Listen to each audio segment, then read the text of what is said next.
Oh, a little push and shove in the middle. Red card. Red has come out. The Ides of March was originally known in the Roman calendar as a day that marked the middle of the month. These days, we know it as a reminder that spring is just around the corner, and it's time for the NCAA's March Madness. But for the Bay Area, the Ides of March in 2010 was the significance of a new beginning, and more particularly, a new beginning for a man by the name of Jim Kozimor. You know, it's funny, when I was in high school, I thought I was going to go to college to become a stockbroker. And we used to joke around, my buddies and I would sit in the stands of our high school games and stuff, and we would just imitate announcers from where we lived. And one day, a guy that I used to do this with was sitting next to me. He said, "Hey, you're actually pretty good at this. You ought to think about doing it." And it's the first time I thought about doing it. And Jim took his friend's advice as he bounced around the NBA in his early years as a play-by-play commentator. When you're young and single, it's fun as all get out. I mean, I hated going home. I remember when I was with the 76ers, I hated the end of road trips when we were flying home. I liked being on the road. But the years passed, and the glory days of his single life had evolved into something far greater. I wouldn't be doing what I'm doing today without my family. I worked in Sacramento for 10, 11 years, and I got laid off, and it came out of nowhere. We never saw it coming.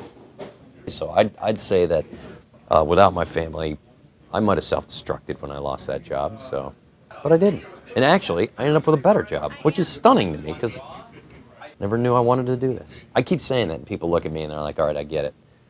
I never knew I wanted to do this. It's about a year I've been here. Simon Dawkins. He came on in the second half. Ball slides ahead. Onside Dawkins! Goal, San Jose! Some may call it luck, and Koz will be the first to agree. And although an opportunity finally presented itself, he still had a personal obstacle to overcome.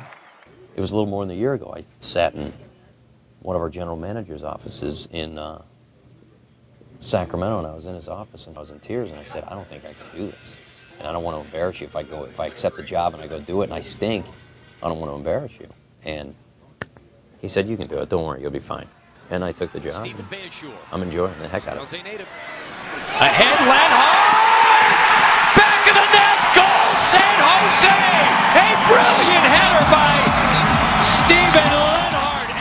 And enjoy it he does. Jim is the play-by-play commentator for the San Jose Earthquakes, and he never shies away from the opportunity to share his passion for sport. By Dawkins, ball in the middle, header's there! It's a goal, Simon Dawkins! Out of nowhere, an explosion, and the Quakes lead 2-1! The idea of doing a broadcast, once you have the general nature of the sport down, your job as the play-by-play guy is really to help accentuate the action on the field. Played back to the keeper, and Romano has to play it with his feet.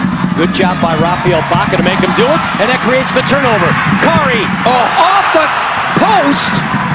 Baca punched away! But you've got a guy who played it right there with you. Well, let's get that knowledge out of him. That's my job, is to get the knowledge out of that person. Set piece coming for the Revolution.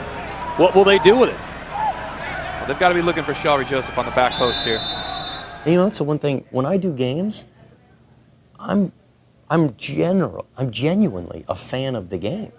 So I'm excited to be there. When a guy makes a great move, and I don't care the sport, it's thrilling to me. Badishore sends one to the middle. Ball headed out. Yeah. And in! A goal, Kari Stevenson! And finally, San Jose has cracked the code. Sports aren't all about the action and the people who broadcast the games. In fact, according to Koz, fans play the most important role.